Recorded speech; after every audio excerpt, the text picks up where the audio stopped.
one of the questions there on activity 1, which we had not discussed. So we'll start off from there. So I am going to be sharing my screen shortly so that we can be able to go through those activities together. All right, there we are. Hopefully you can see my POE there. Can I just get a confirmation that you are able to see my screen there? Yes, we can see it. Okay, proper. All right. So this is where we left off last week. This is where we left off last week, whereby you were required to draw up the advertisement which you will use in the newspaper. All right. So we will continue from here. Right. So we've got on our activity 1. There's question number 8 there, which says selection criteria and control procedures are developed in line with organizational and legal requirements and avoid partiality or bias. Prepare a checklist containing selection criteria for the job you advertise.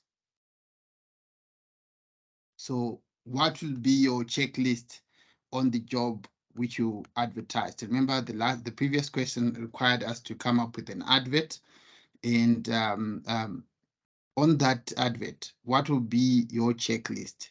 Can we have some of the common points which we would have on the checklist?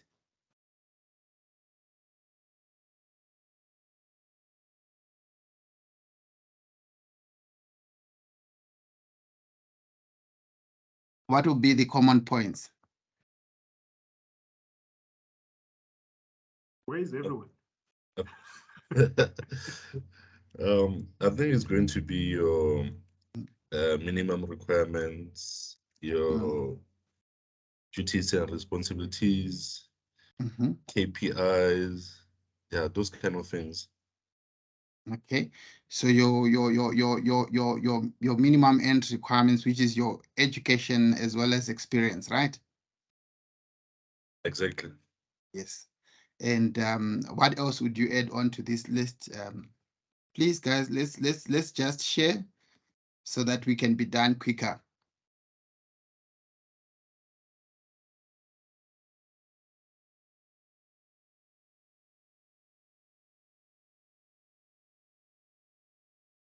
What else would you add on to this to your checklist there to I think avoid? also um the application closing date, the skills required, Okay. uh, whether it's an internal or an external one. Mm-hmm. I think mostly those are the things that are included in a job advert. Okay. Do we all agree there?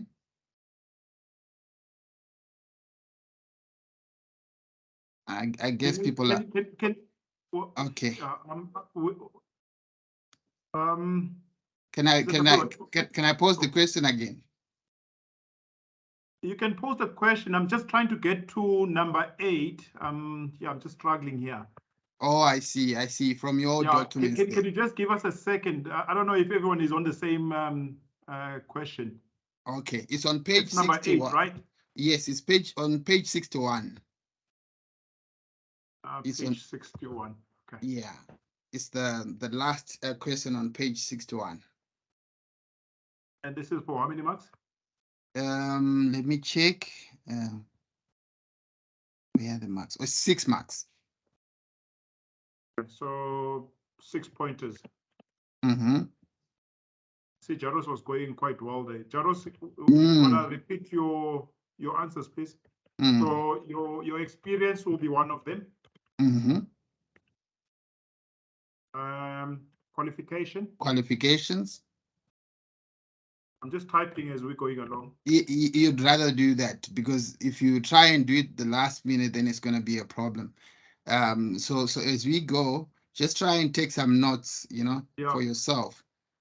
I heard Jaros mentioning whether it was going to be an internal advert or external advert. Mm-hmm. So we normally send out ads within the company first before we can actually go out. Okay. So it's internal or external ad.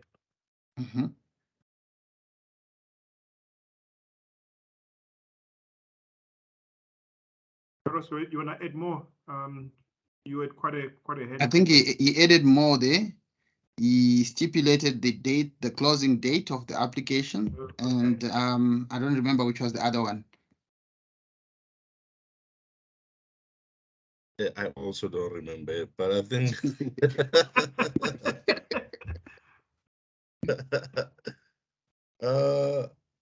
sometimes.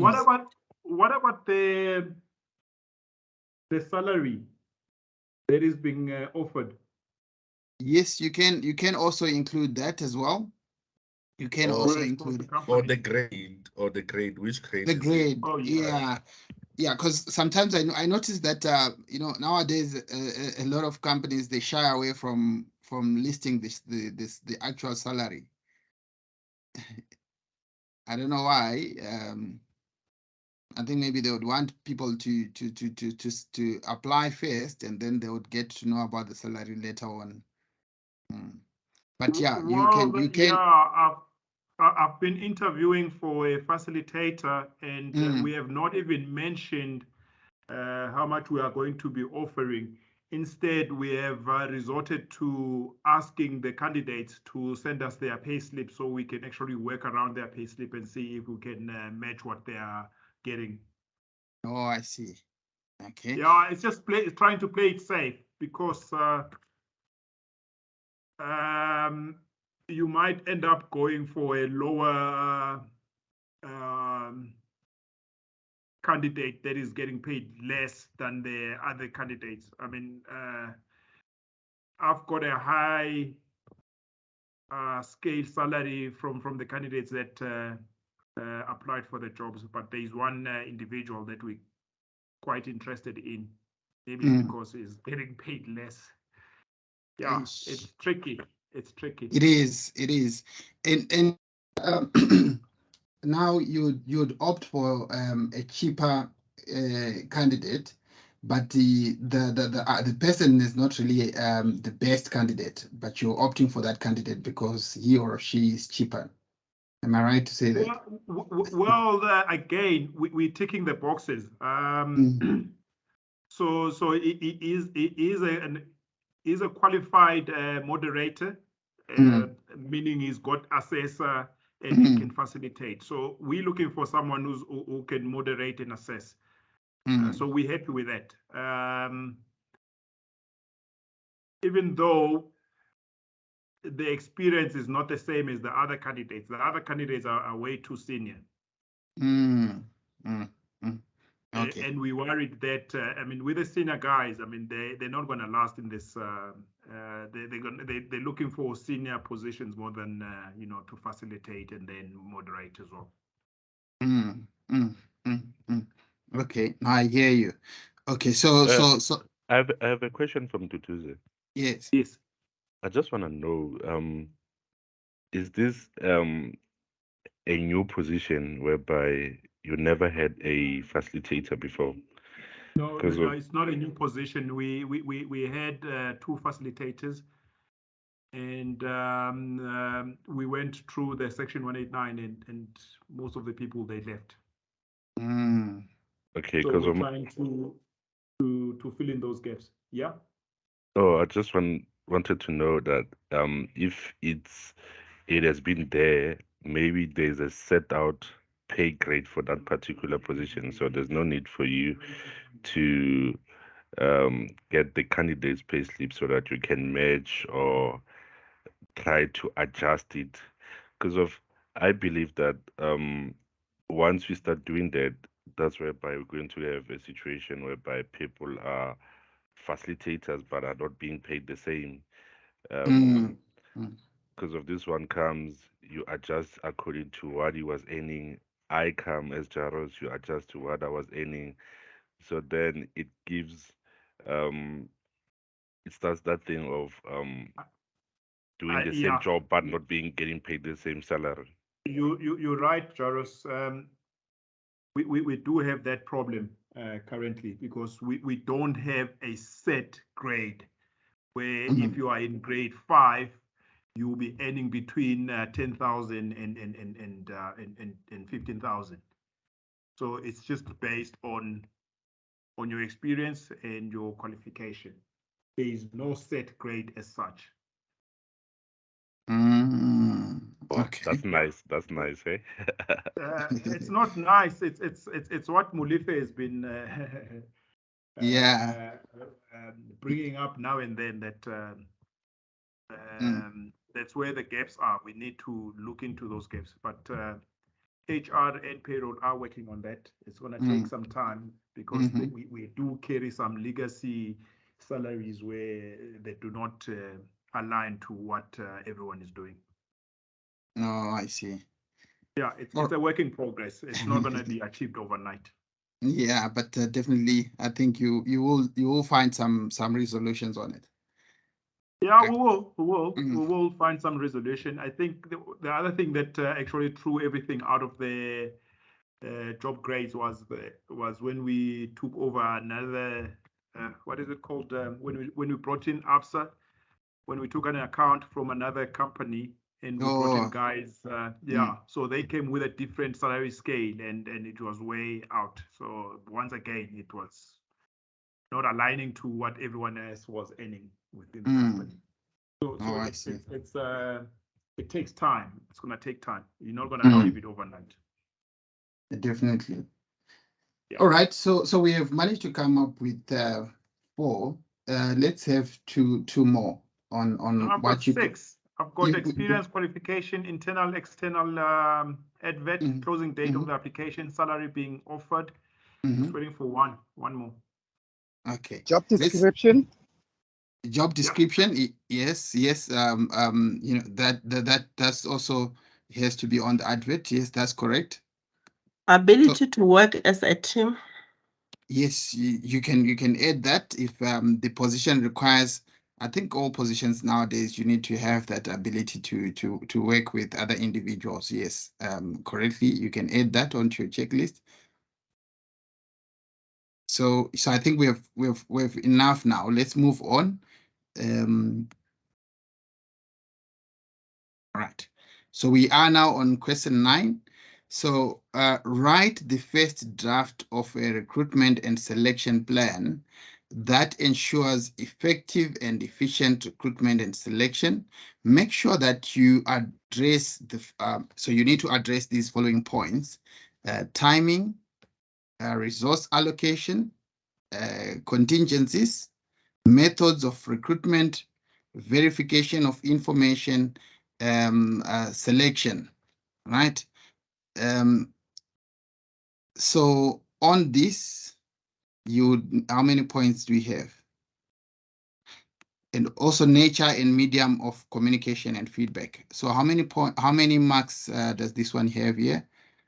It's got 15 marks. 15 marks, right?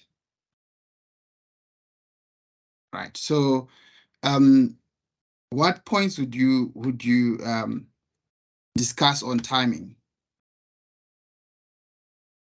Remember, this is the recruitment and selection plan.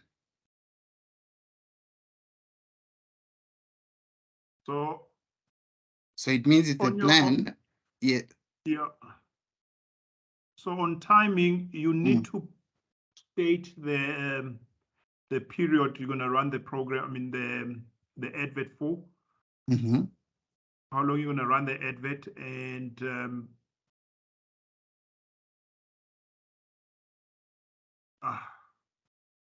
you are actually in the right path.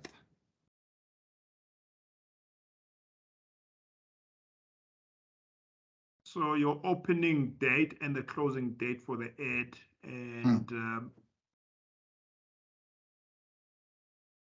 the final date for selecting the applicant or the candidates. Mhm. Okay, so remember this plan is not only for that advert. It's something which you can also use in future as well. So your timing absolutely correct. You need to have to stipulate the time period in which you're going to be running those ads. Let's say maybe if it's 2 weeks, it's 3 weeks, to allow you to get more to get applications, and what else on timing as well, which you can also add. I think also when there's a vacancy, you Mhm. know that by 1st of December, I want this person to be appointed and working. So I think time Turnaround allocation, time. in Yes. terms of the advert is going to take for 2 weeks, then after 2 weeks, selection, then interviews, then after interviews, the person has to be in the company within this stipulated time frame. That's what I think. Yeah. The Yeah. turnaround time in which you are going to be doing this recruitment and selection process should maybe, if somebody leaves, somebody resigns, or somebody maybe is now incapacitated to be working, and you need to replace that person. So that will also be important. How much time do we need to do this whole process so that we can have a replacement? So yes, that's correct. What else can we add? Considering that it's 15 marks, I think if we can come up with 2 or 3 points there, that should be enough.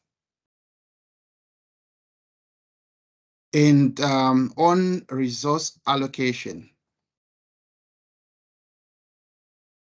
So what resources would be required?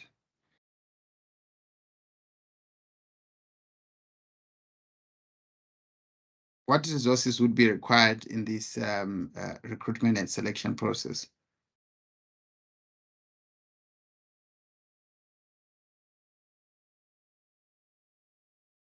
So the resources that you're looking at will be the people that will be interviewing. So you need to look at the availability of the managers that or manager that will the candidate will be reporting to. HR must be involved. 1 or 2 executive managers, if possible. In extreme cases, if you are interviewing for a high position, then you're looking at getting maybe one of the directors involved there as well. With me, I had we had the first round. It was just me and HR, and then on the second round, I invited the director and the HR manager. So those are the resources that you're looking at. Okay, so you are basically looking at the human resources, and are there any financial requirements in terms of funds which might be required for this process? You know, Tapiwa, the last time I went through that was when I was still a student. I went for an interview at Eskom, and we were asked how much money we spent for traveling. That was the only time. Now and then, if the company is actually looking or headhunting you, they do pay for your traveling, especially if you're coming from outside the region. They will even book you in. They will book for your traveling. But I see now there is no need for that because of the platforms that we have. We have Teams, we have Zoom. We can do that. You don't need to fly someone in here just to have a contact interview with them anymore. But yeah, in the past, yeah,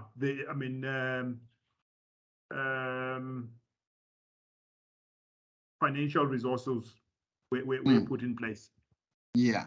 So it depends with the position, but like like you said, especially for these trainee jobs, there are some instances whereby companies would then have to chip in to assist in terms of transportation of these individuals, etc., so that at least they can be able to attend those interviews. So yeah, it's that is not always the case. So you can also include that as well if you so wish. Okay. But the main resources in terms of allocation, it's the human resources, the people who are going to do the interviews. Do we have the qualified people to do those interviews, and who exactly is going to be doing those interviews? So it will be important to have to allocate those individuals to the required tasks. Okay. Right. So let's go on to look at contingencies. All right. Contingencies. What are we talking about anyway? Yeah.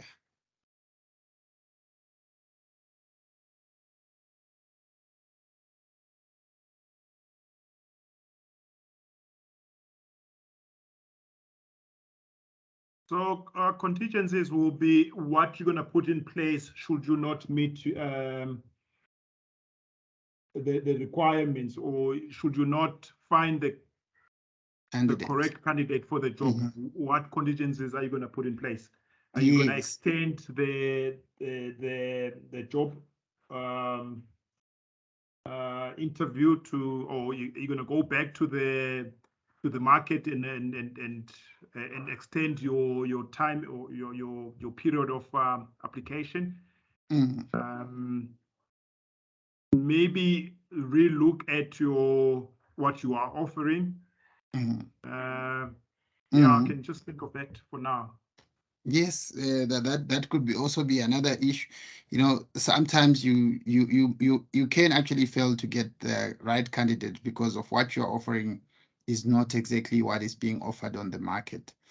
But you need to come up with a plan B in terms of how you would handle these situations. Let's say, should you not get the right candidates, what plans do you have in place to make sure that you get those that candidate which you so wish to replace? So you must have a plan. And what else can you add on to this one, to these contingencies? I think, as Duduze has alluded, sometimes you find out that a position will be advertised internally first. Then if there's no one internally, then that's whereby we go external. You can go external. Yeah. Yes, absolutely correct. Okay, so and then methods of recruitment. Methods of recruitment will be internal and external. You can go internal first, just offer the positions to your internal staff first. Mm-hmm. And should you not meet the requirements, you go external. Mm-hmm. Yeah. You can make use of the recruitment agencies. Yes, that's what I wanted you to mention, the third one. So it's those three options, right, in terms of methods of recruitment which you can list there. Okay. And in terms of verification of information, what information needs to be verified here? Your qualification, the ID. You can verify the work experience as well by just calling your previous companies to find out if this person has worked in that company. There's quite a few, but we normally verify qualifications.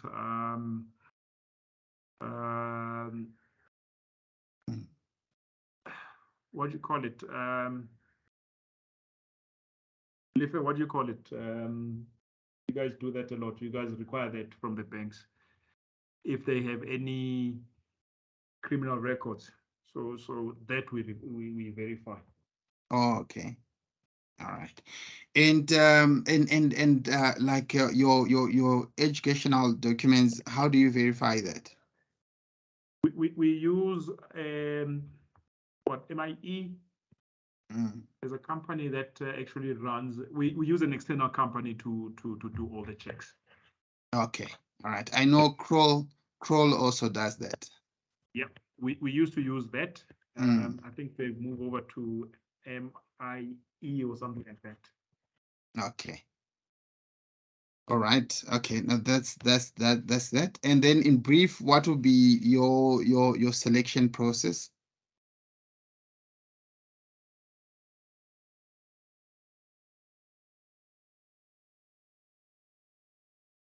Just leaving it to the team. Mm.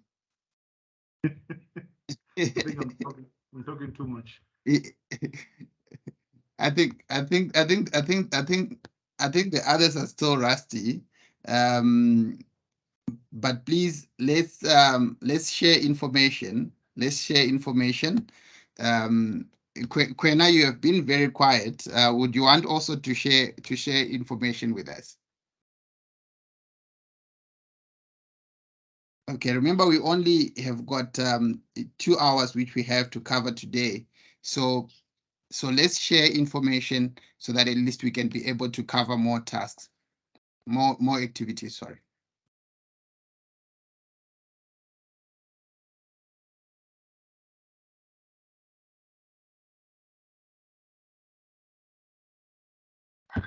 I'm not really sure. I'm still thinking. It's all right. It's all right. But we discussed this last week, though. So that will be just your brief selection process in terms of how you would uh, then do your whole selection process from your accepting the applications, choosing the right candidates, then thereafter doing the interviews, and then getting to issue out the offer letter for the selected candidate. So that will be your brief selection process there. Okay, so then if you've got all that, then that would actually earn you 15 marks. Okay. Right, so let's move on to formative activity 2, right? Still on recruiting applicants, right? So discuss how you will recruit internally and externally. So it has to be in brief because it's only three marks there. So you see some of the questions are a bit repetitive, but nonetheless, you still have got to write that information for you to be able to score those marks. Yeah, so for our internal recruitment, we normally send out emails to everyone within the company. And for external, it is advertised on our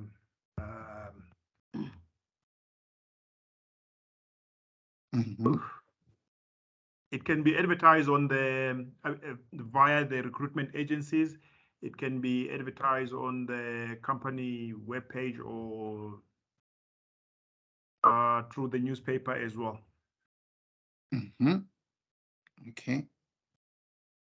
That's on externally, right? Yeah. Yeah. Okay. So internal it's via the email, and then external through the newspaper. You can use the recruitment agency,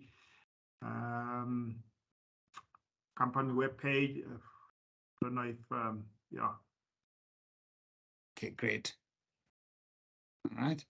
And the others internally, how do you do it from your side? With us as well, internal, it's emails are circulated. We also have notice boards. Because of we're working underground, so most of the people are working underground, so they'll make sure that underground waiting plays whereby they have their morning meetings. It will be communicated there and also put up on the notice board as well. And externally, recruitment agencies, newspapers, our Facebook page. Yeah, that's where we advertise. I think that's enough. That's more than enough to earn us 3 points. Thanks for that. All right. So let's go on to.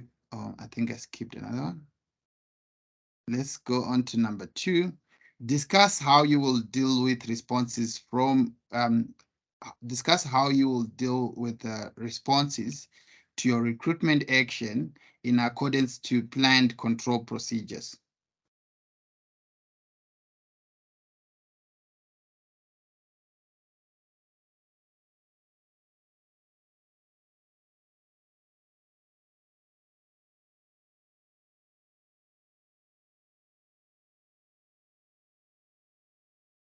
Okay, I think this one in my organization, what we normally do is we have a particular email that we use to for specifically for when we're looking for the new candidates in the company. So they send their emails, their response to the email. So we have as a person that we normally work, we choose specifically to work on choosing the emails, selecting the right candidates for the position we're looking for. Okay, so you've got generic emails which you use to respond to all the candidates, and these generic emails you've got. Are they all? I'm trying to think of. Do they Okay, all? what I'm saying is, we don't have generic email. We have the email that we like an account where the applicant can respond. Maybe it can be your email, you handling that particular email. So your work is to select which candidate are suitable for what we are looking for, the position that is being advertised. Oh, I see. That person, yeah, your work is to select, reshuffle the CVs and select. Okay, all right. So you've got one person who's in charge of that account.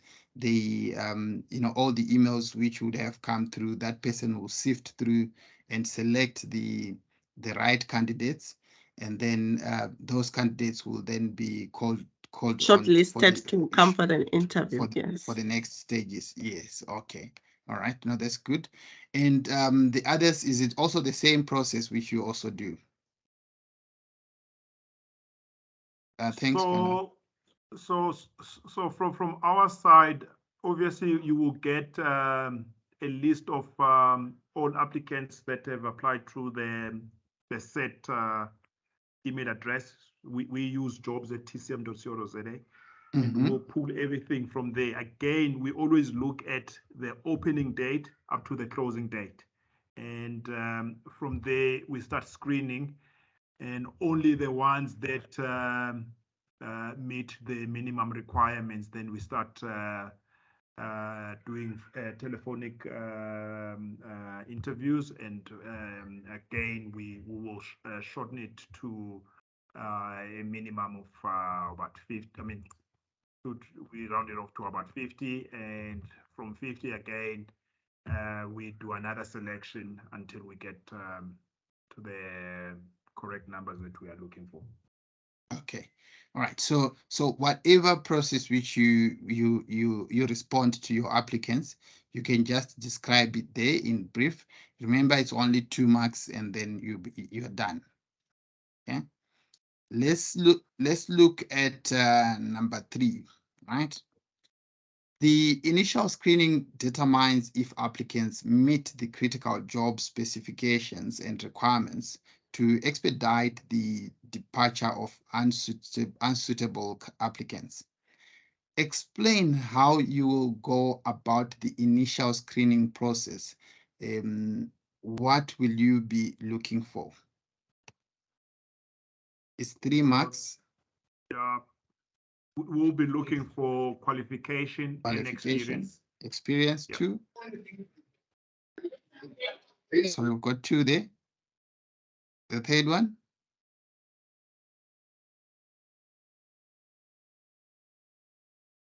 Qualification, experience, and the skills. In the skills, yes, correct.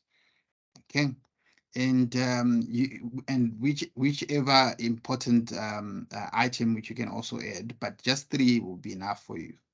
Just 3 will be enough. Okay.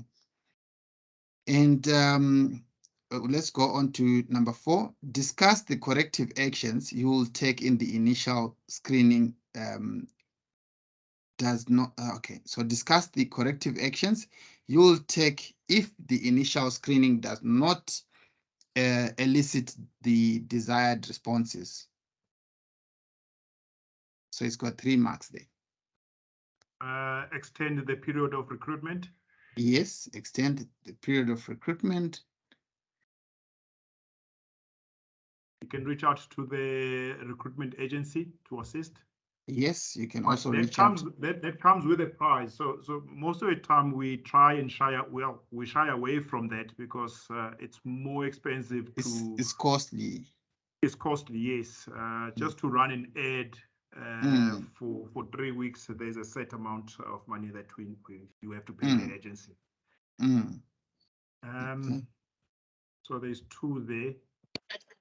Can I ask you something? Yes, yes, please. How is extending the time of corrective action? And the reason I'm asking is, I would see a corrective action as company agreeing, if we put a job that out, right, and as part of the advert, and we're not attracting the right people. Maybe what we put on the job ad is incorrect, and we attracting the right people. Maybe we need to go back and see if the advert itself is right. Because why are we attracting the wrong people? By extending the duration, you're still going to get the same people applying the people. Or maybe in this country. I don't know. If you extend the duration, there's the same corrective actions. You're extending it, that's not a corrective action. It might be wrong. Okay, so you are against extending off the applications. I'm asking you a question. So they're saying corrective actions. Are we correcting anything by extending the file? Yes. Yes, we are, because we haven't got the right candidate. We haven't got the right candidate. So this is an action which we can actually lead us to getting the right candidate. So it might not be corrective actions. Yes. If the initial screening does not elicit the desired response. So meaning to say you can still reopen your application process. So it's still a corrective action. It might not be the best, but it's still a corrective action.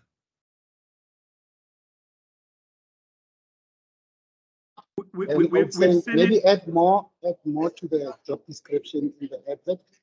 Yes. Maybe add more detail to it. Because if you say, let's say maybe you're looking for the driver, then we just put driver on what you call it. But what we're actually looking for is someone with a code 10 or someone that's going to drive fast and whatnot. So what we do is we just get normal drivers with code 8. So we elicit the incorrect people.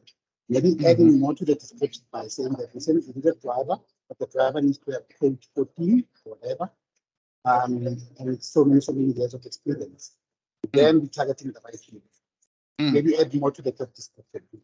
Yes, that would also do. So we'd have to revise our advert and job description probably to get the right candidate which we desire. Maybe the one which we had described earlier does not really meet the requirements which we have. Maybe revise that job description and the advert and maybe we'll be able to get the right candidate suit for us.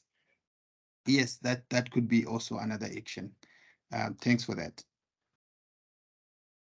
It's 3 marks there. Which other? Is it possible also to revisit the applications which you had received? Because maybe you had only shortlisted 10 candidates, but you received maybe 1,000 applications. is it also possible to relook at the other applications which you might have put in your maybe section? Is it possible to revisit those and also maybe consider them for interview? You can do that as well. You can do that. It can also be done like that. It's possible to do that. What about headhunting? Because if you headhunt, you know exactly the candidate that you are gunning for. Yes, it's also it's also another option as well. Okay, so you if you can just come up with 3 there, that'll be enough. That'll be enough, right? Okay. Let's go on to number 5. Discuss how you draw up a short list of potential candidates to facilitate selection. How many marks we have for them? It's for 2 marks. Oh, 2 marks. Okay. So you will get HR involved. Mm-hmm. Well, okay. I guess in this case we are HR. We are HR, yeah. Getting involved the manager that will be that the candidate will be reporting to. Okay, because now here we are talking of the short list now. That list, how will you come up with that list? To facilitate selection. I think firstly we would need to have a specific number of candidates which we would need to shortlist, right?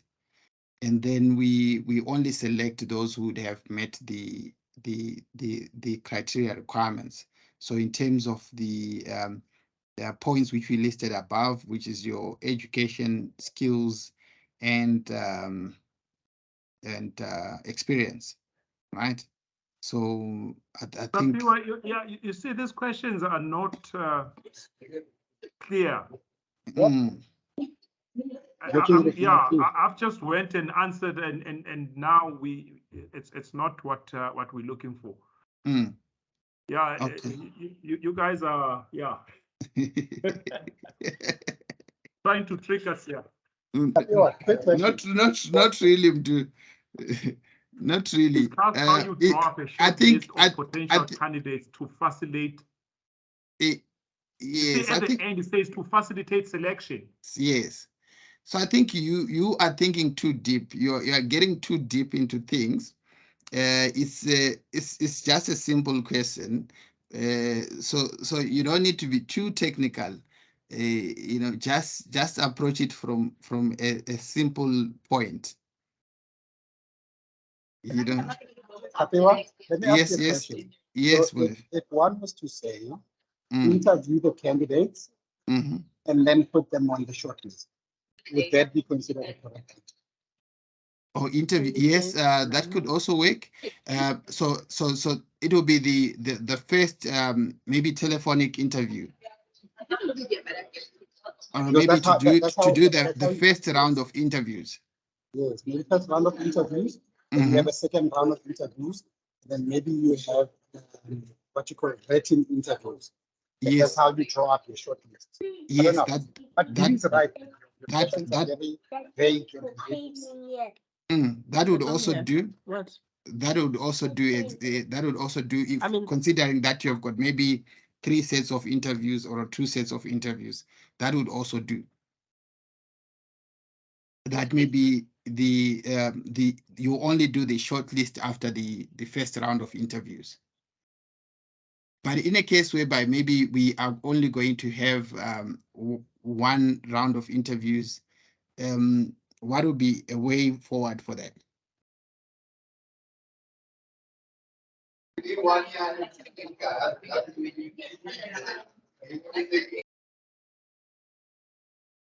I think in that case, the shortlisting, we need to make sure that we only shortlist people who meet the requirements, who have the skills and the experience, so that when we call them for interviews, we know that we're calling the best of the best, and the candidate will come from there. I think it all has to do with shortlisting, whereby we have to make sure that we interview or we get those who meet the requirements or who meet the requirements. Absolutely correct. So it's only 2 points. Depending with the round of interviews which you'll have, you can find a way to describe in terms of how you will be able to shortlist those potential candidates. All right. So it's only 2 marks, and So then if I said yes, round 1 and round 2 of interviews, that's pretty correct, right? So in that case, are you considering you'll be having 3 interviews? Yeah. Okay. Yes. So that would do then. So that means your first round of interviews and the second round of interviews for you. I'm not sure whose mic is on. Yeah, shortlist. And then I'm good. Yeah, I'm not sure whose mic is giving noise feedback. Okay, so Belefi, yes, that's correct. You can actually, if let's say if you are going to have 3 sets of interviews, you can actually mention to say your first and second interviews would be for you to come up with that short list. Yes, that is possible. Maybe by the second interviews, you now have got your short list of candidates. But if you've got 1 set of interviews, then it becomes a different story. That means the applications would have to determine who's going to be shortlisted before they can actually come through for the interview. All right. Okay. So let's move on to number 6. Describe legislative and organizational requirements for managing an applicant database. It's 3 marks.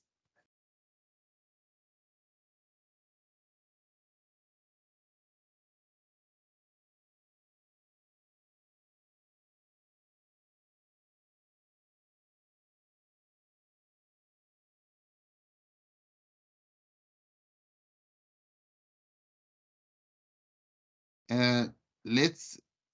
I don't know. Maybe the POPI Act. The I'm not POPI sure. Act. You 100% correct. You are 100% correct. And what does the POPI Act? What does the POPI Act entail?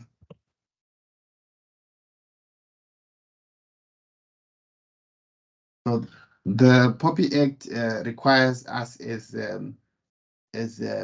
entities to safeguard the information which we receive, either of our clients or people whom we are in contact with, such as applicants.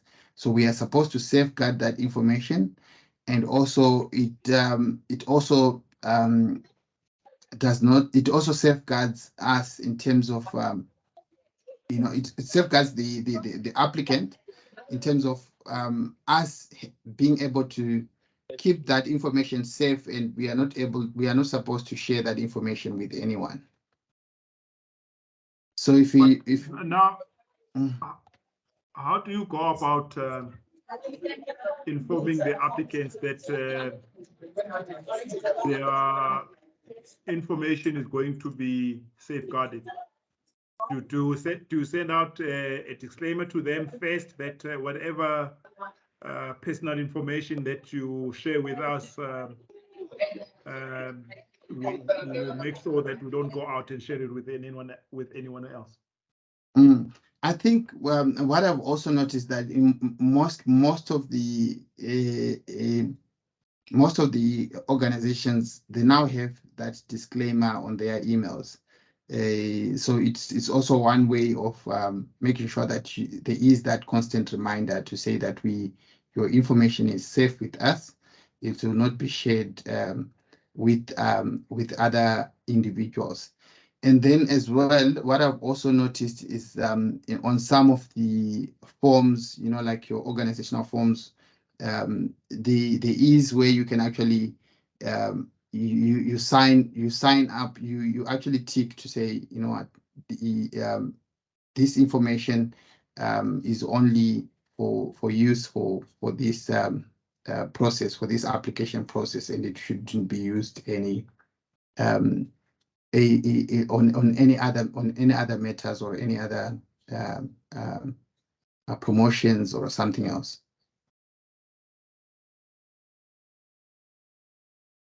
What is Red Genesis doing in that regard? I have not seen any disclaimer coming from them that our IDs and our qualifications is safeguarded. Okay. On your application form, wasn't there a disclaimer that stipulates that? I don't remember seeing it. I know I normally just browse through, but Okay. did anyone see it? It is. Yeah, I think I did see something like that. It is. It is. I'll definitely share it with you.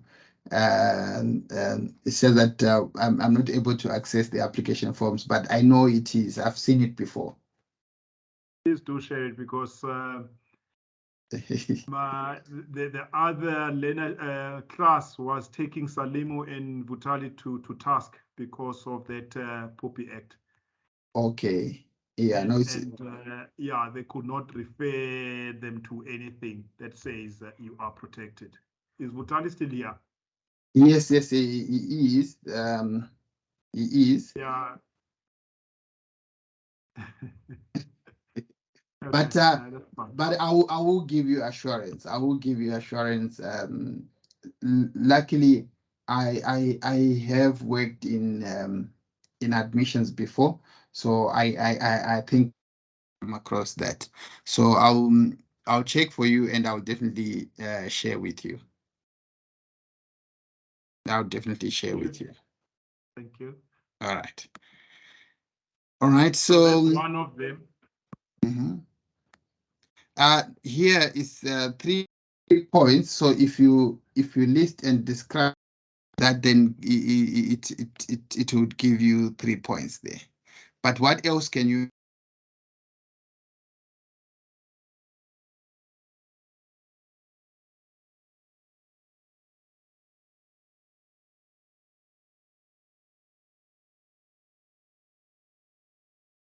That would be enough if you just list that POPI describe what it entails for organization. That is enough for your 3 marks. Okay. All right. So let's go on to number 7. List any unplanned events related to recruitment that could happen and state how you will deal with them in accordance with the circumstances and contingency plans. I think we've already discussed one of them. So let's list those events. Maybe I'll say late applications. Late applications, and how would you deal with that? Re-advert. If we do not meet the required the candidate that meet the requirements. Okay, so here you are saying maybe you in your first collection of applications, the candidates whom you got, they did not meet the requirements which you are looking for, and yes.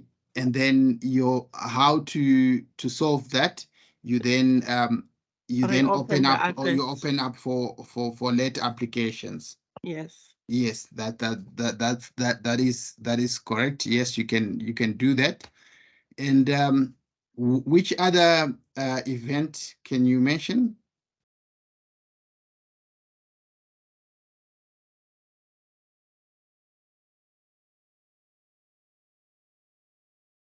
I'm thinking of the final candidate that you select turning down the offer. So yes. then you need to go back to your plan B. In Oh, my case, yes. I've got two candidates, one preferred one, and the second one, obviously, should the first one decide to turn down the offer, then we have to go to the second one. Yes, yes, yes, that's a good example there. So so you're saying the chosen candidate maybe turns down the offer.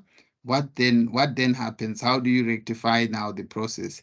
So you then need to look at the other preferred candidates which were on the list. Yeah. Yes, So I've got 4 candidates in all. Mm. And I'm going to reserve notifying them until I have selected and received the a contract that has been signed. So you don't go back and tell the candidates that they were not successful. You reserve it until the contract has been signed by the preferred candidate. Oh, I see. A smart move. So you leave it open. Yeah. No, smart move. Smart move. Yes. So it's 4 points. So if you can come up with the 2 and explain them, that would definitely earn you those 4 marks. Okay. Let's go on to formative activity 3.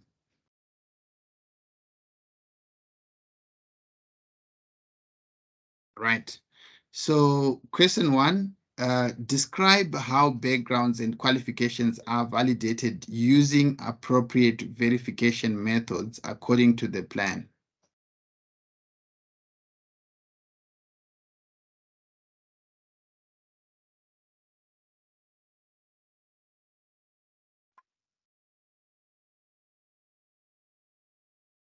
Confirmation we've discussed.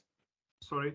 Sorry. So, yeah, you can go ahead. I'm not sure who it was, whether it was Lucia or I don't know. You can go ahead, please.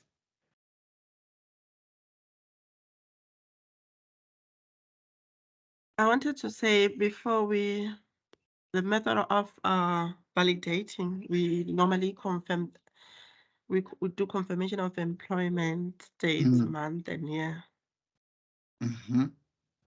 Okay. And okay, so you give a call to those companies which those candidates were. Yeah. Yes. Okay. Yeah, I think it's the only way. And then qualifications. What would be your? We've discussed this one. Oh yes, we have discussed this earlier on. Qualifications again. You said Kroll. In my company, we use MIE. That does all the verification for qualification and criminal records as well. And what of if your applicants have got qualifications from other countries? What do you do?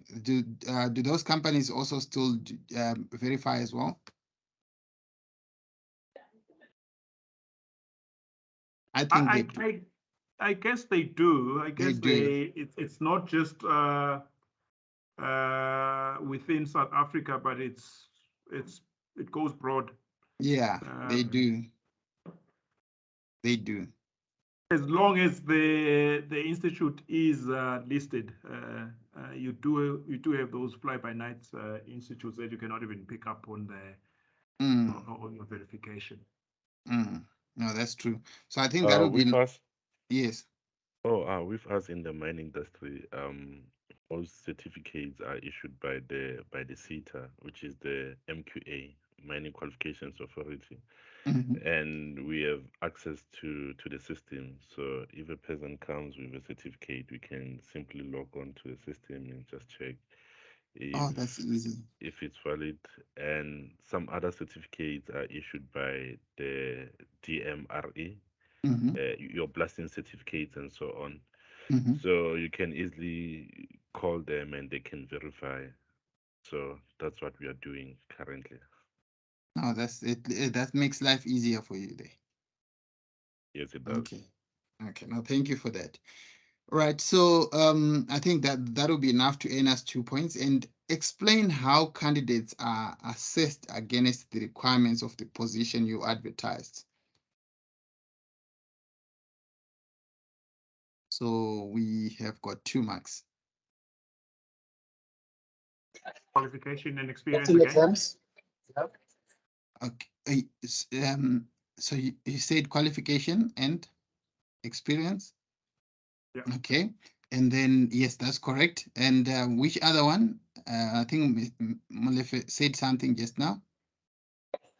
So currently, there's instances where we ask them to maybe write them if we've created internally. Because it's talking about assessing this. How do you assess them?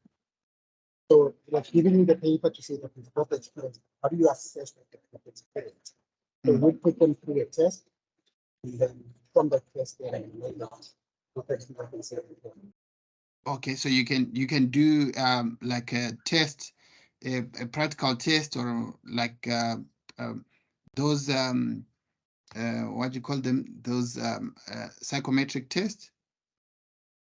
Or you can even do a test on the job function. You know, like for your technical guys, like your technicians, etc. Right? So you can also do that.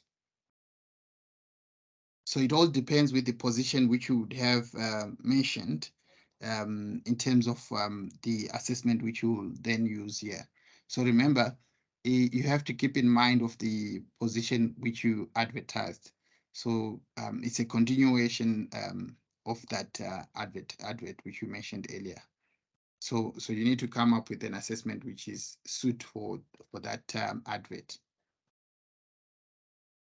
Okay, so I think that will be enough to earn us 2 points there. Let's move on. Candidates are interviewed using best practice techniques appropriate to the defined position. Discuss best practice interviewing techniques.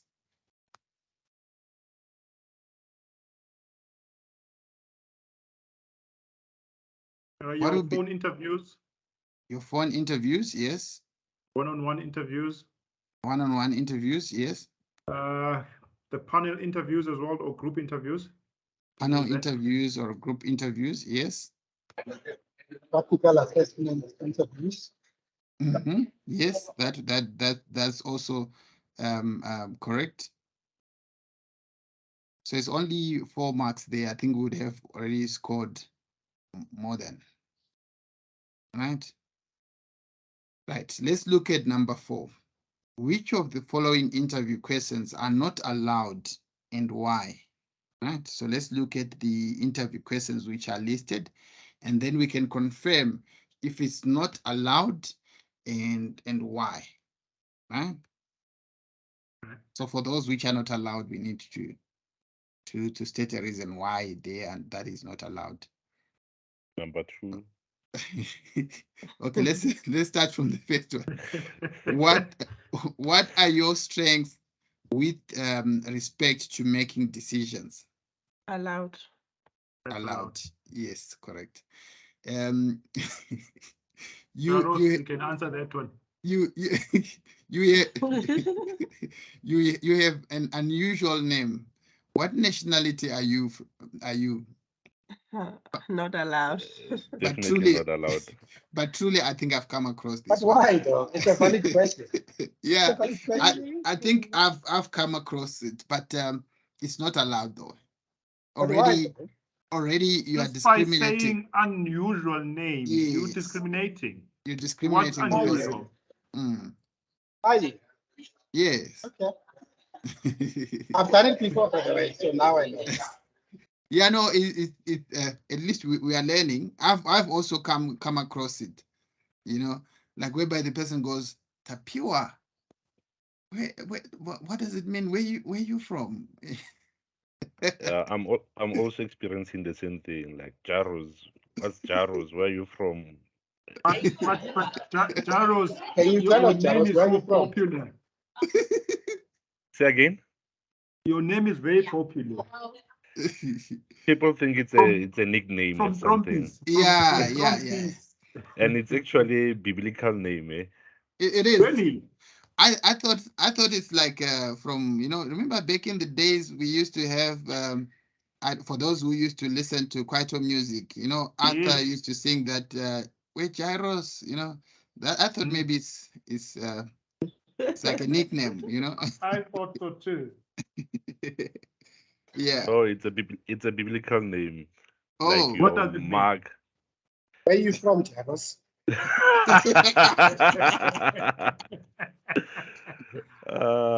Go Okay, to let's Mark 5 verse 21. Then that's where you're Mark going to find Mark 5 verse 21. 21 So to he's 24. from the Bible. Okay. I'll Yes, definitely look at it. sharp. Yeah. All right. No, thanks for that. And number 3, would you be willing to work for a person who is younger than you? That's allowed. Loud.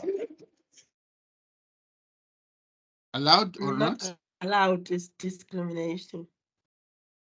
Not Yeah. allowed. How does it discriminate, Kwena? I cannot work under someone that is younger than me. What's wrong with that? What's wrong with that? My director is younger than me. Yeah. And she's female.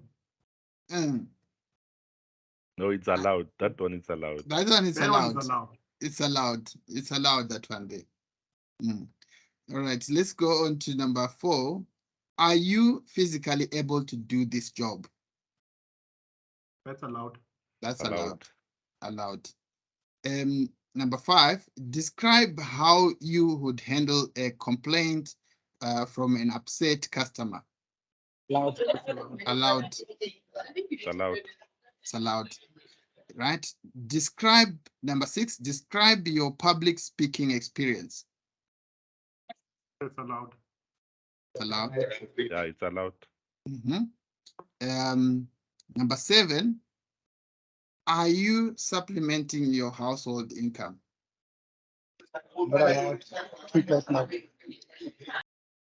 Sorry, I didn't get that. Not allowed. Not allowed. Yes. Are we agreeing? Why? Why? Are you asking him about his personal income? His household income? Yes. Any additional income? Yeah. Any additional income which I've got, it got nothing to do with my remuneration for this job. Yes. So nothing to do with the current position. Well, I'm trying to find out how committed are you to this job. You will find that some employees are only working just to tick time. You know, they don't really need the income. Right Hence, there. you will Do not find- discriminate. Right there. Hence, Right there. Right there. Right there. yeah, Drop it I right mean, we've got people who are just there from the morning until 12 o'clock. They don't actually need to be. I mean, they don't But need not to. all of them. Not all of them, but I can tell you now, we've got in our Okay, company. you see, by asking that question, you're gonna think all of them, and you're gonna discriminate. So that's why it's not allowed. You can't ask it. Yeah, you can't. You can't ask it, so You we'll can't. change it to not allowed. Sorry, ladies and gents. Can you hear the feedback of the noise in my background? No, it's not you. It's Mulife. No, there's also noise from my background, so I thought maybe it was you could also hear it. So I think my neighbor is got the lawnmower on or something. I don't know. No, we can't hear it. Okay. Mulife forgot his noise reduction headphones. Yeah, and I could hear people talking in the background there. Okay, so let's go to number 8. What do you know about our company? That's allowed. Allowed. It's allowed. Allowed. It's allowed. Allowed, yes. Okay. Right. Number 5, draw up the list of some of the questions you will ask a prospective candidate at the interview. So these will vary, right? But let's have some of them.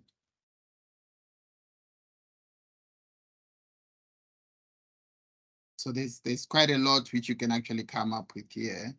But I think if you can just come up with at least minimum 4, that's enough.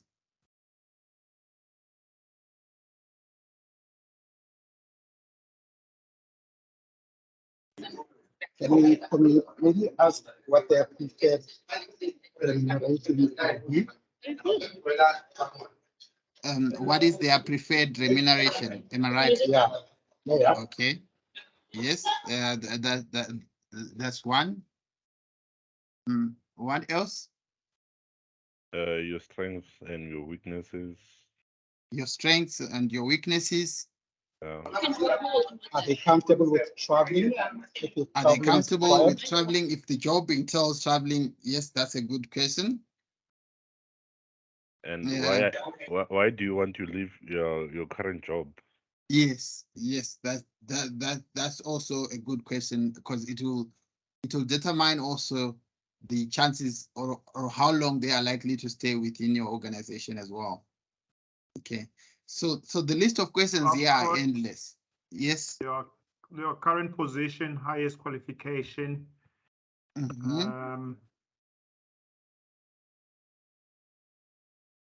Those two. Okay, so the list. The list is quite endless here, right? So but you just, if you can just come up with a minimum of 4, that's fine.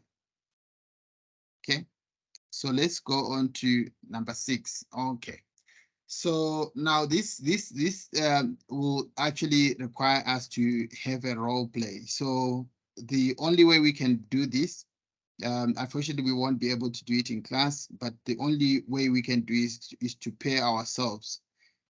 So let me just read the question. So it's a role play. With your partner as the candidate, conduct the planned interview in an objective, interactive, consistent, and fair manner. A third learner will be the observer and will make notes of any discriminatory statements of questions and give feedback to the group or a class on what she observed, right? So we'll need to have these feedbacks, right? So so you'd need to list any discriminatory statements or questions, and you'd also need to inform us what the alternatives would have been, in terms of asking those questions, right? And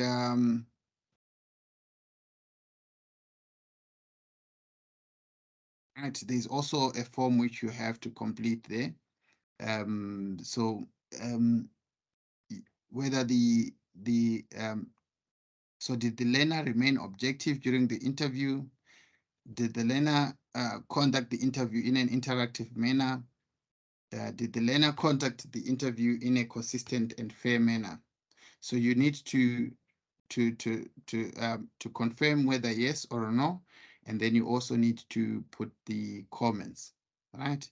So in terms of how we would do this, so obviously we would need to switch the roles after each, because everybody must actually have the chance to do the interview, to interview the other person, and we must have those comments recorded, right? So that at least we can have everyone having their own feedback. Okay, so how are you going to be doing this pairing? How many are we?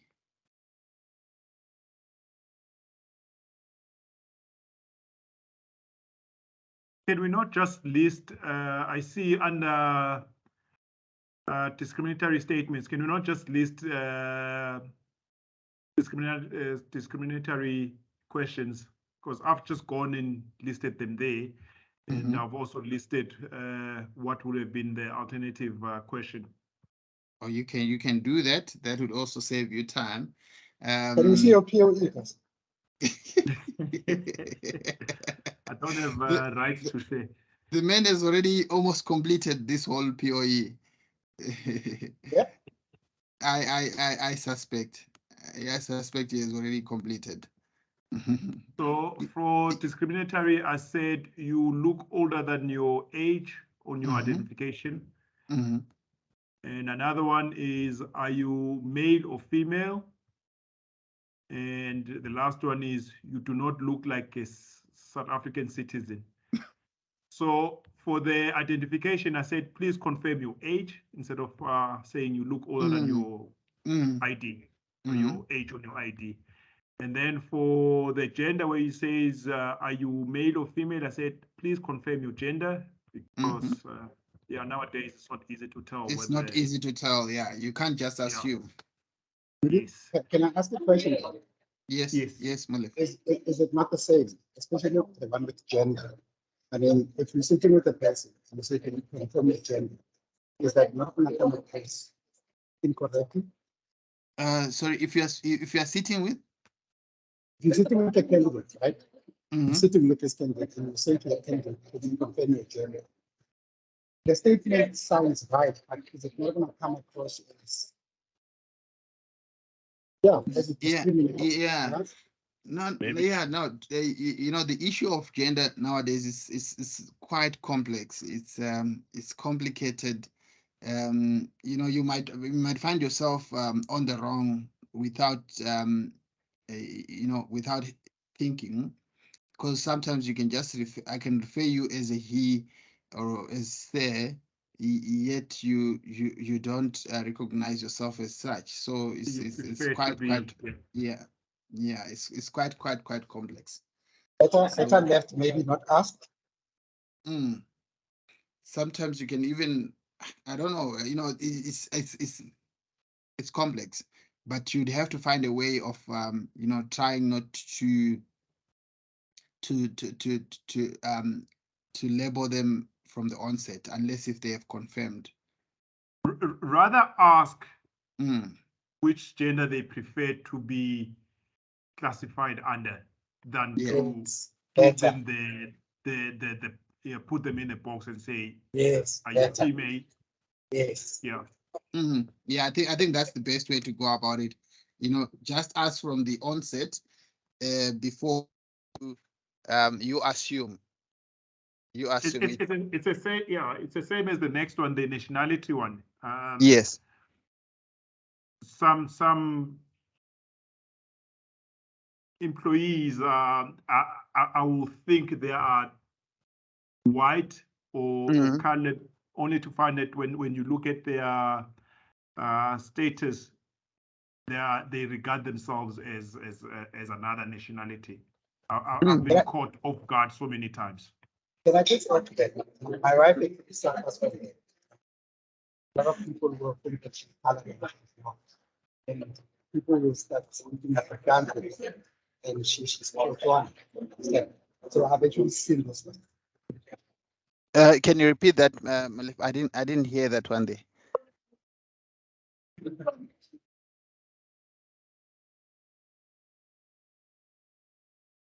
I think Molefe is just struggling with the network.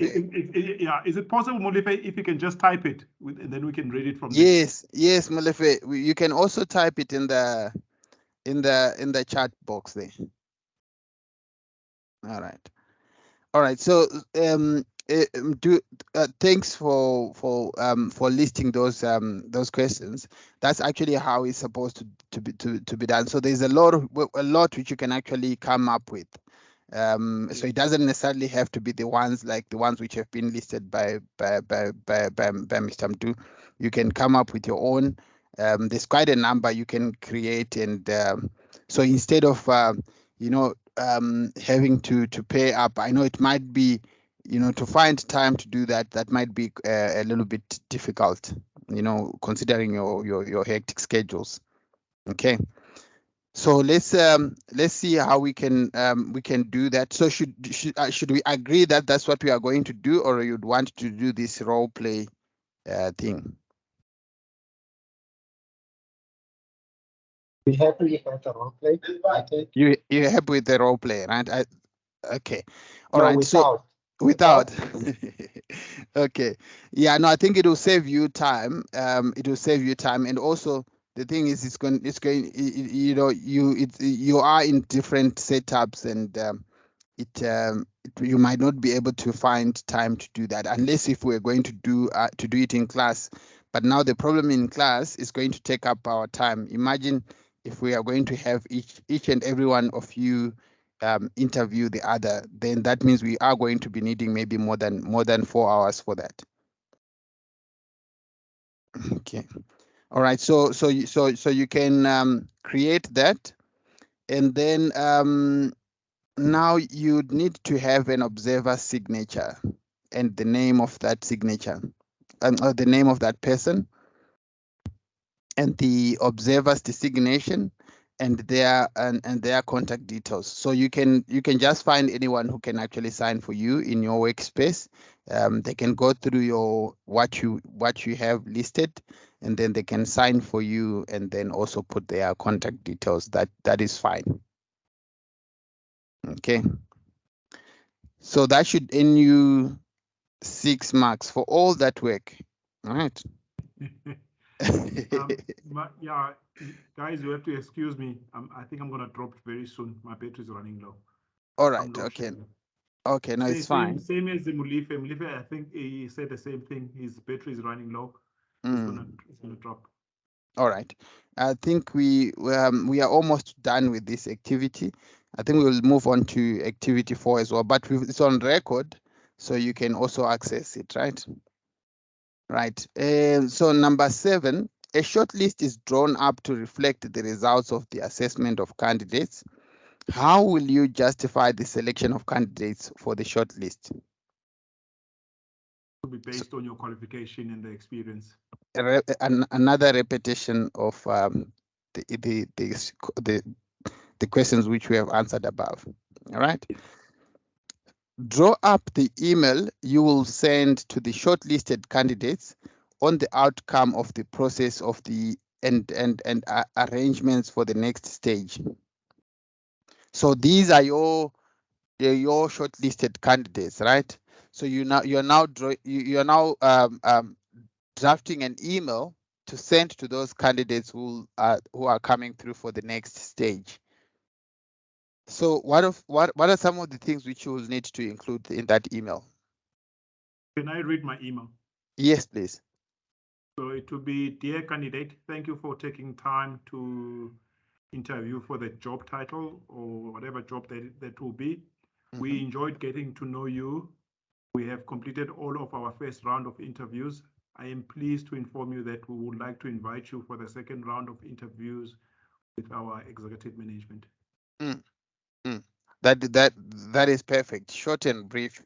It doesn't have to be long. You have notified the student that the candidate that they have been successful to go on through to the next stage, and whom are they meeting on the next stage, so which is also important. Okay, so you can draft an email which is more or less similar to that one, but just bearing in mind that you need to inform the candidate that they have qualified for the next stage, as well as what will be happening in the next stage. Okay, so that should earn you 4 marks there. Number 9, how will you ensure that the selection decision is fair, legal, documented, and justifiable?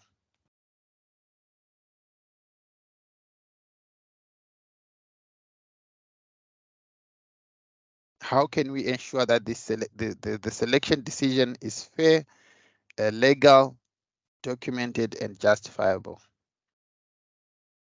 I think by following the process and Yes. procedures, and also the plan that you set up in the beginning, during the start of the program. I mean, the recruitment plan. So yeah, once you follow those procedures, then it will be legal and justifiable. Yes. Remember, we said as a company we need to have a policy which and tells this whole process in terms of how it will run, and the steps which are followed in terms of our recruitment and process. And so it is very important to keep in line with that, document, as it guides us in terms of our recruitment and selection process. So we need to be in line with that. That's it. So that will earn you 4 marks. All right.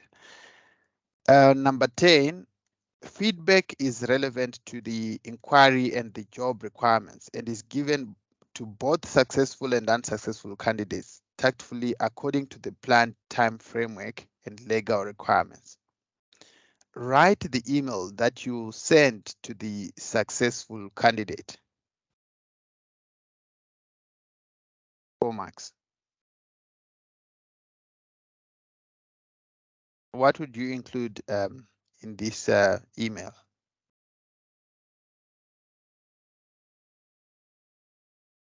So unlike the other email which we mentioned earlier, what would be included in this one here? So you will include that you have finished conducting the interviews, and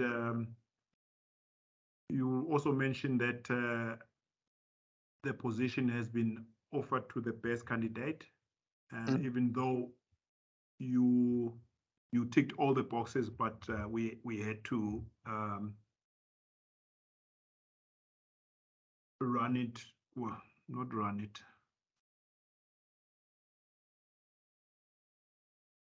We had to select the best candidate with better qualification and more work experience. Okay, so that one would do for an unsuccessful candidate. But now the question here says write the email that you sent to the successful candidate. Oh, okay. Yeah. Yeah, misread that completely. I don't know. I thought it was unsuccessful.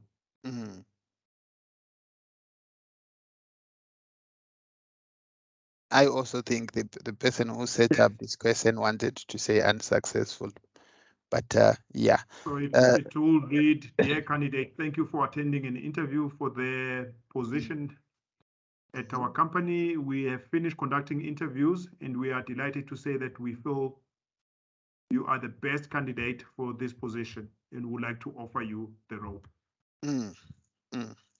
Yes, that's correct. So you confirm that the interview process has been done and completed. You congratulate the candidate that they've been selected as the best candidate, and you know, you are now offering them that position. So normally this email, do you send it with the offer letter, or you send it thereafter?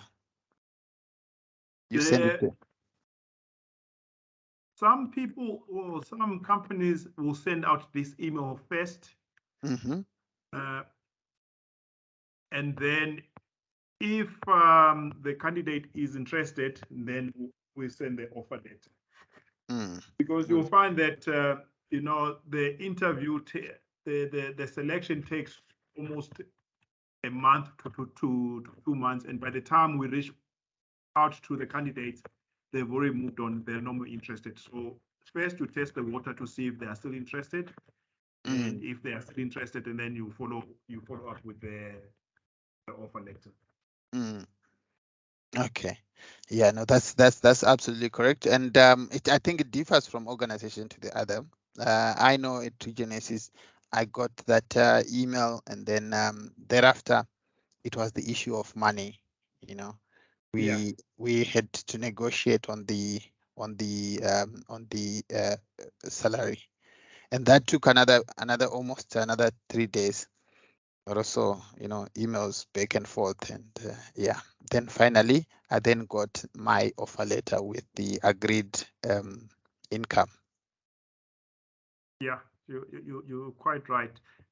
That is just to protect the company. I mean, especially with this digital age, the minute you send out anything out there, if the guy is not interested, he can easily post it on there, and there's nothing you can stop him. Yeah. Post that to the internet, and it will be out there. So Mm. rather send out the offer letter once you are in agreement that the candidate is willing to sign or is willing to look into the offer. Yes. Okay. Yes, thanks for that. And then the second part of the question, or which is question 11. Oh, yes, that's the one which you mentioned earlier. Yeah, that's the one I'll jump into. Okay, so write the email that you will send to the unsuccessful candidate. And I think, would you mind reading it out again for the sake of everyone? So the second one will be for the unsuccessful candidate. Unsuccessful candidate. Yeah. So it will be, thank you for taking time to speak to us. We regret to inform you that TCM will not be pursuing your candidacy for this position. Your qualifications are impressive and the selection process was highly competitive. We have decided to move forward with a candidate. I'm just moving my screen. Yes, I think that would be qualification is better meet our needs at this time.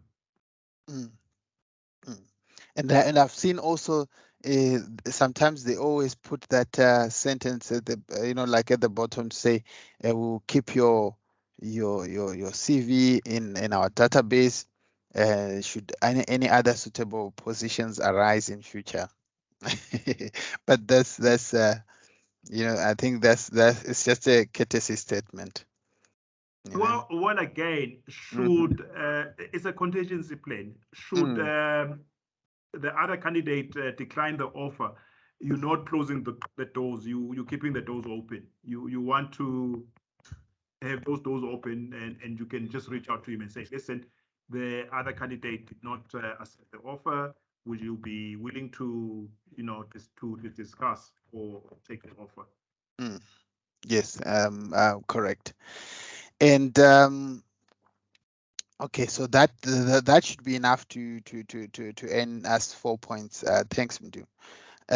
Number 12, what are the requirements for recording and documenting the procedures and decisions reached in the process of recruiting and selecting staff? So we've got 2 marks there. What are the requirements for recording and documenting the procedures and decisions reached in the process of recruiting and selecting staff?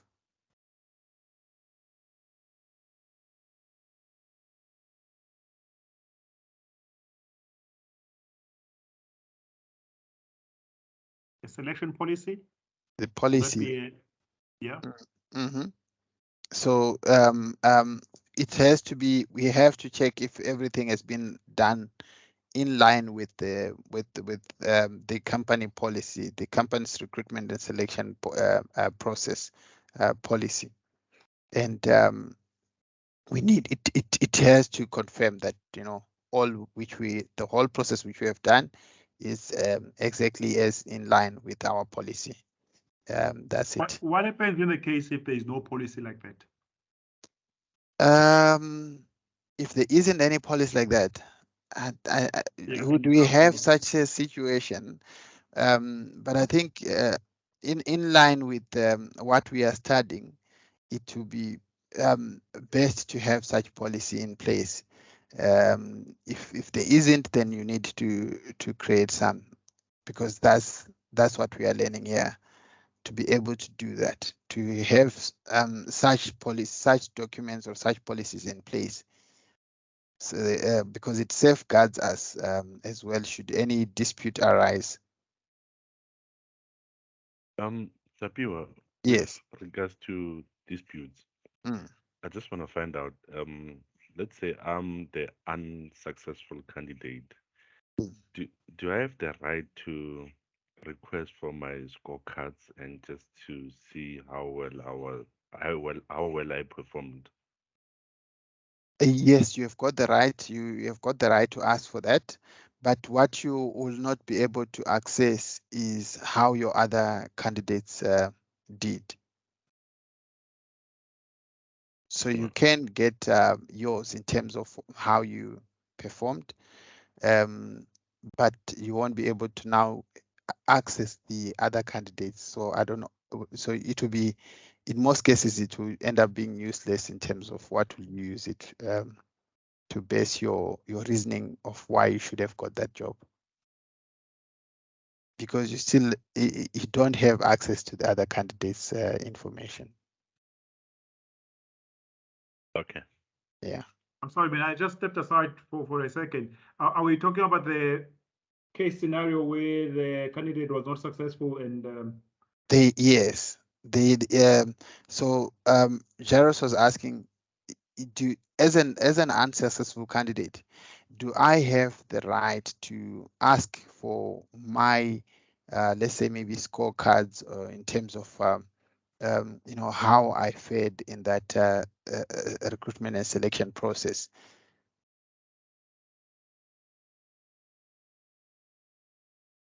You got that, Mdu? Yeah, I've got it. I'm just trying to understand how it's going to help you, because you can't, it's very difficult to take that company to task that you were discriminated, unless you want to use it to better yourself or to get yourself ready for the next interview. If you're going to use it positively, then it's okay. But if you're going to try and take me to task and say you had a better chance of getting the job compared to the other guys, you don't have their qualifications unless you know them. Yeah, that's yeah. That's the honest truth. With me, I'm currently looking for a facilitator, but the facilitator must have the must be accredited on moderation. And all the guys that we have selected or shortlisted, they've got all those qualifications. They are accredited. But now we have to cut it down to who's good at communication, and we have to look at how long they keep the job. Are they job hoppers, or and look at the salary that they are asking for as well.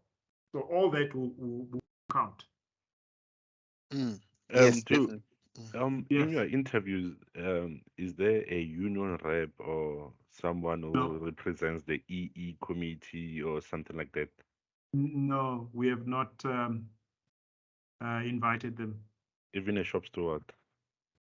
Remember, we're a private company. It's different to mines.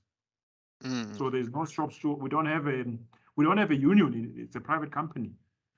There's no shop steward. But EE, yeah, maybe we should have invited someone in the EE committee. Okay. But my second round of interviews, I have involved the HR director, and she calls the shots.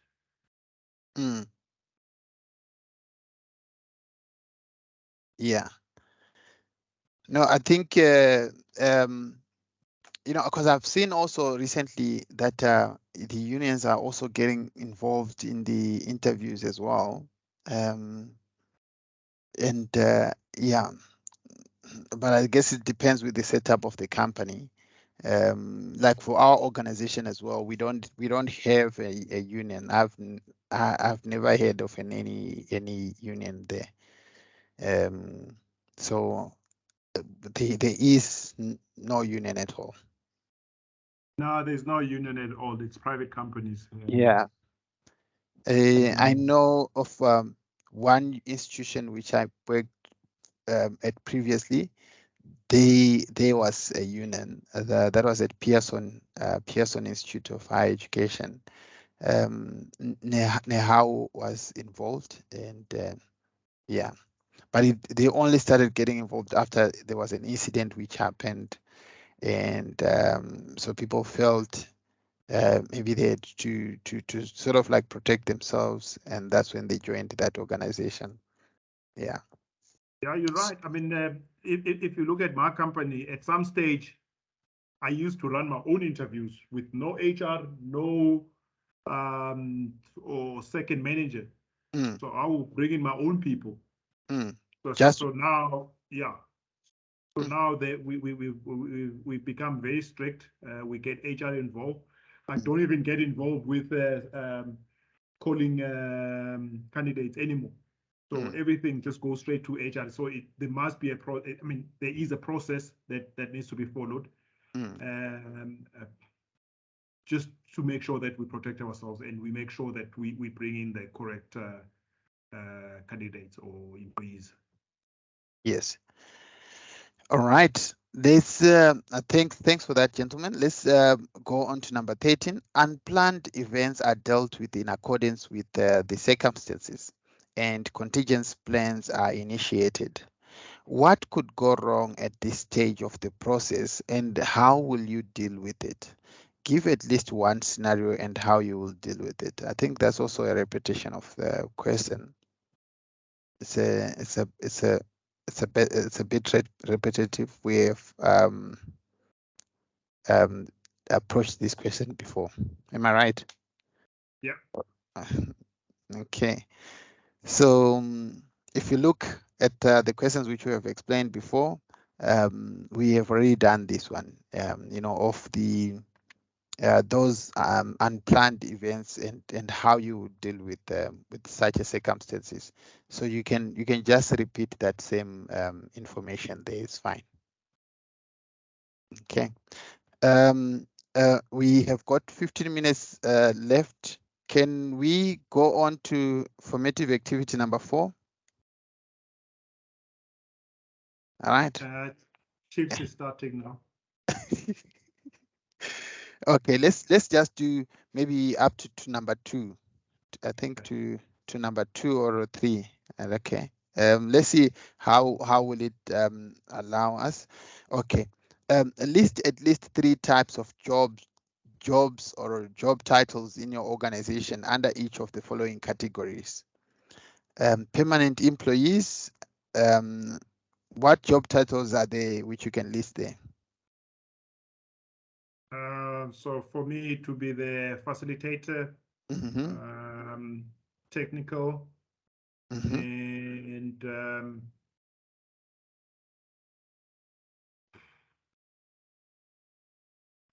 executive management, or executive level, or even director role. Yeah, and then from my side is the lecturers, the academic administrators, the sales people as well. But even though on sales you can have, you'd find that you'd have permanent ones and then some who are temporary employees who only come when there's specific intakes, like the intake which is running now. You can have a temporary employee who only be employed for 4 to 6 months, and then you can also have contract employees, especially those who are like on fixed term, like 1 year. We do have those as well, especially under sales, etc. Yeah. Any other setup which you have from your side? Jairus, what's your setup there? I think we only have permanent and contractors. As for temporary employees, nah, we don't have temporary employees. Yeah, we don't have temporary employees unless don't you have interns coming in there? So your interns will be coming in as temporary. Oh, okay, yeah. Your interns, yeah. In that case, your interns, your cadets, your vocational students, yeah, those can be the temporary employees, yeah, because of They will be on a yeah, fixed term they are contract. given, yeah, and those who are in a learnership, and yeah, because they're given a 6 months or a year or 2 year contract. Yeah. What's the duration on that? I mean, I know the law states that you cannot keep on extending the contract more than 18 months. Is it 18 months or 24 months? I wish Aquila was here. What what I've noticed with your cadets, it's about 6 months. Your learnerships, it's about 12 months, and Yeah. internships, it's about 18 to Can 24. go up to 18 months, 24. 18 to 24, because of some have been there for about 2 years or so. So it differs. It differs. Okay. And you said you don't have contract employees. Oh, those are the ones which you have just described now. No, you should have contract employees. I mean, when you guys have projects that are running for a certain period, those will be your contract employees. You don't need them to be there full time. So if you got a project to clear the mine dump, and you've got a running period of what, 6 months to 12 months, you're not going to take them permanently. You're going to pay. You're going to bring in your contractors. Yes, yeah, that's what I said. We do have contractors, and a lot of contractors for various jobs that we have. Yeah. Okay. All right. Now, thanks for that. So that should earn us 3 points there, right? 3 points there. Number 2, describe your organization's policies in respect to the following working conditions and say how they align with the minimum legal conditions of employment. So the first one is normal hours of work and overtime requirements. What's your normal hours of work? So normal hours is 8 to 5, and anything before 8 is treated as overtime, and anything after 5 is treated as overtime. Okay. All right. So do you determine yourself in terms of your overtime, or you how do you, because if I really need that money, I can just stay on the job maybe up until 7 and No. So for overtime, it used to be like that before, and then people started abusing it. So if you are going to be working overtime, there must be a PO from the customer to show that the customer is going to be paying for that overtime. So yeah, overtime will only be paid where the customer is being billed. Okay. And the other overtime, most of the time, happens when we've got our technicians driving. If they had a call somewhere in, let's say maybe in another province, and they have to drive back home after 6 hours, I mean after 5 o'clock, then we'll consider that. Okay. But just working on your own after hours, no, unless the customer is being billed. And you work Monday to Friday only? We work, well, we are 24/7 because we're an IT company. We look after the banks, we look after the pharmaceutical companies, your mediclinics. So the guys that work after hours are normally on a rotational basis. They are on rotational standbys. So not everyone will be working. A certain number of people will be working after hours. Oh, I see. I see. All right. And is that in line with the normal with the legal hours as per our constitution? It is in line with it. If we look at the guys that are doing shifts, so they'll be doing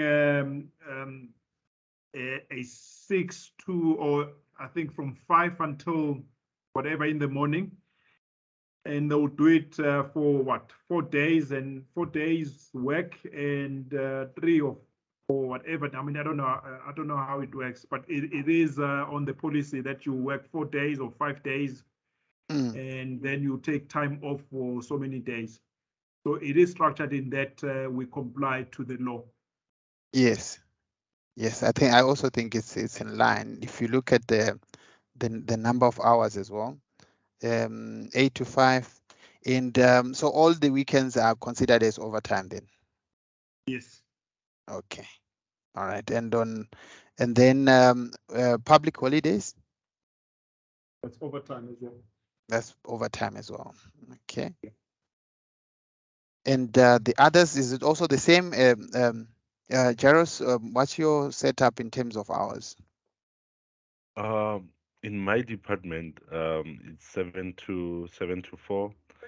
And if you want to work overtime, you have to request it prior, meaning you have to fill in the forms, you have to state the kind of work you're going to do, and your immediate supervisor or manager has to approve first.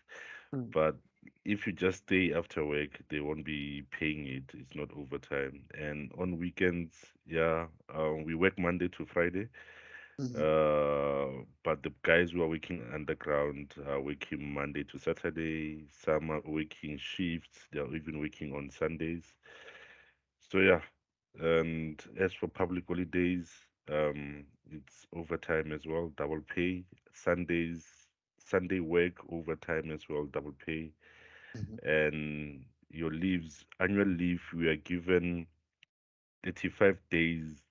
Yeah, 35 days annual leave, 42 days sick leave. Maternity leave, it's 4 months paid.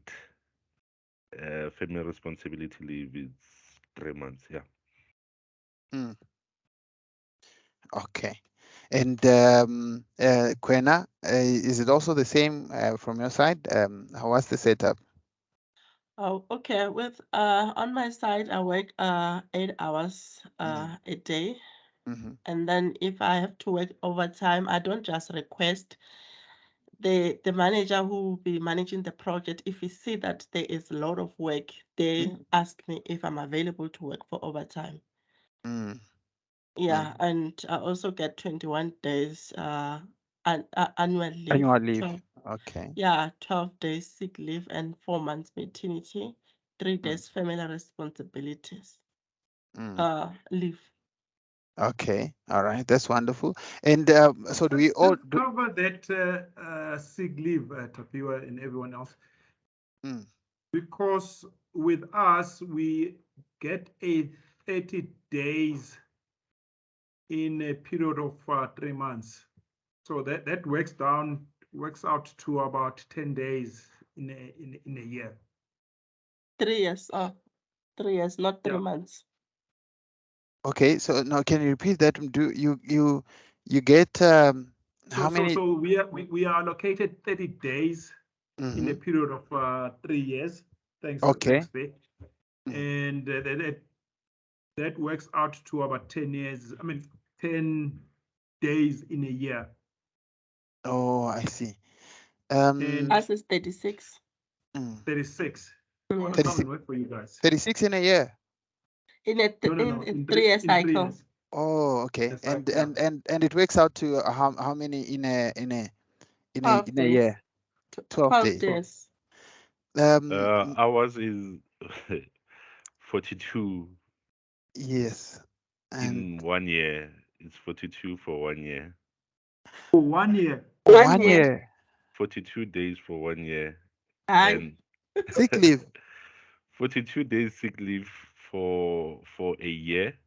Yo. And that does not include annual leave, and if you are injured on duty. If you are injured on duty, there's what we call mine accident leave. I don't know, I think it's a lot of days, but the normal sick leave is 42 days. Tell me, what happens in the case where you use up your 30 days? in your first year, or you use up your cycle in the first year. Because with us, if we see that you are more sick, you frequently on a sick leave, then the company's got the right to take you to their doctors, and see if you are capable of doing the job. If you're not, if they find you incapable, then they put you on a incapacity. I don't know if they do that with you guys. No, if it happens that the first, maybe let's say you use up your days, your sick leave days in the first 6 months. What's gonna happen is that there's this, I don't know the word that they call, whereby you can be, if you are really really sick, you can be allocated another 42 or 30 days sick leave. And apart from that, if you use it up as well, then unfortunately you have nothing. You just have to go to the Department of Labor, because at the Department of Labor they say that if you are sick for more than two weeks and your sick leave is depleted, then you can claim your UIF. So that's what happens. But we have 42 sick leave days per year that you can use or utilize. Yeah, So no, they can never put you on a disability leave then. I know your organization is good, man. Disability in terms of work in medical incapacity. Yeah. I have to join you guys, Jaros. There's a process with that. There's a process. There's a process. If you are unable to perform your task or maybe work underground, they're going to take you to all the specialists and all that stuff. Then, if there's no work for you on surface or space for you on surface, that's whereby you're going to be medically boarded. But if maybe you're just suffering from, I don't know, headaches, today it's a headache, tomorrow it's a back pain and all that stuff, you cannot be medically boarded. Yeah, it's interesting. Wife works with the benefits, and there is a trend where you get employees requesting for the disability leave, and they go on the disability leave and get paid, I think it's about 75% of their salary, and they go and work for another company. So she has shared with me a few of those cases where when they are running the, I think they pick it up on SARS, that this person is working for another company now. And on the other hand, they are on the disability leave. Sure. I'm not saying I'm not giving you guys ideas, but there's a trend where guys are going on disability leave and they go and work for another company, and then you end up with two pays. Yeah, but I'm sure they will catch up with that person. Yeah, they do. Trust me. They do. They do. There was myself. It wasn't disability, but there was a point where I was lecturing for 4 institutions. So the one was full time, the other 3 were part time. But it did finally. I was caught up in that situation because the other 3 were not deducting tax on my income. So and I had done that for almost 3 years. So now imagine that now I was supposed to pay all that tax for those 3 years, which I had got of the income which I had got for the 3. They will catch up with me, and trust me. But Tapiwa, the field that you are in, facilitators, moderators, and assessors, that is what you guys are doing. Yeah. You'll be facilitating for 2 hours at Rare Genesis, or even 4 hours a day. And then the other hours you allocate them for moderation or assessing other institutes. No, with us, it's a given. It's but with us, we we are full-time RegionSS employees. Even the full-time ones, it doesn't stop you from assessing other institutes. I don't want to comment on that. Let's end our discussion here. It's one of the questions that I was asking, and we're going to make them sign that shows that they cannot go and assess other companies. Yeah, even with us here, you can't. You can't do that. I'm not sure if there's chances of doing that, but you can't. Well, the metrics are writing. You can moderate that one. You can mark that one. Nah. Thank you so much, guys. Thank you very much, guys. Let's meet up again next week. So what will happen next week is we'll start off with where we have left off, and remember next week is also it's a 3-hour session. So we'll start off with where we have left, and then we'll also do formative activity 5, and then we'll go straight into our topics, and then we would also do some other activities after that. So so next week is 3 hours. So we'll do what we have left off there, and then we'll also do formative activity 5, and then we'll do the topics of that day. And then so in terms of our classes, this session, how many sessions are we left with? I think we're left with 1 or 2, if I'm not mistaken. But I will check with Mr. Butali. Yeah, he hasn't told us when is the POE due. Oh, okay. No, with that I'm not really involved in that, but he has to confirm that in terms of the due dates. But I just wanted also confirmation in terms of how many sessions are we left with. According to my understanding, it must be 1 or 2, but I will just cross-check with him. Tapiwa? Yes, Butali. Yeah, we're left with 1 session, which is with one session. Okay, all right. So next week is going to be quite intense. Okay. Yeah, so it's 3 hours which we have got, but we should be able to make it by then. All right. Okay. All right. And it's our last class. Yes, do this. Your POE, when is it due? Now because it's our last class for the year, we can have the privilege and enough time to submit. Yes. Like that. Yes. So, if it's our last class, yeah. When are we going to reconvene again? We're gonna I'll check with you, but next year January. Okay. Let me confirm on your schedule quickly, but it's there on your schedule. If you check your schedule, you'll be able to see when we're commencing our last class. But I can check with you quickly. So module 3, it will be on the 14th. 14th of January. Yes. Okay. All right. Okay. And your POE, do you want it on the last day of the year? No. I think we'll discuss that on our last session. I will have to check the calendar and so forth and so forth. All right. Yeah, I see it's quite a long one this one. Yeah. Thank you so much, guys. I see the last 4 standing. Thank you. Jaros, Kwena. Yes.